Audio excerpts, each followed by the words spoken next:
Hello guys, good morning. So nag-aantay pa rin ako guys sa amo ko. So ito guys ang dating tinatabas ko na ngayon parang gubat na naman, ipakita ko sa inyo.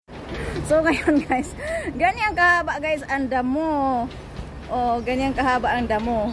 Oh, kugon yan guys. Kaya mamamaga talaga ang kamay ng maglilinis dito. Ayan, ito yung nasa nakapin post ko na nilinis ko na ngayon guwangan na naman. Ayan, yan water lily dyan, kaya maraming lamok dito, namamatay ng mga water lily. Kaya maraming lamok dito guys, gawa dyan. Ayan nga guys, sana nga makalipat na ako. Kasi ayoko iisip na dito guys, kasi napakahirap. Katulad yan, mag-di-off ako, mahirapan akong lumabas.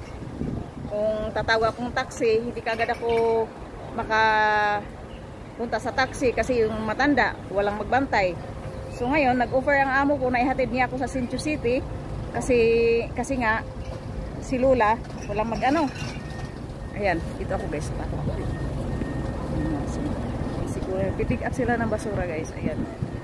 Ayan. Ayun si Lula. Ang isang amo ko, na doon kami sa loob. Hindi guys, mas maganda sa labas kasi may hangin. Doon sa loob, mas lalo kaming pinapawisan. Ano ko yung ibon? Ayan yung ibon guys. Oh. Hindi ko siya ma-zoom. Ayan, may ibon. Ayan. Ito yung Science Park guys na under construction pa. Ito yung pinakamalaking Science Park dito sa Pausan, Sinchu County. Ayan. Under construction, ilang years yan guys bago matapos. Yan, araw-araw yan sila. Kahit linggo nagtatrabaho yung mga workers dyan, construction workers. Yan. So, yan lang guys. Thank you so much for watching. And please follow me.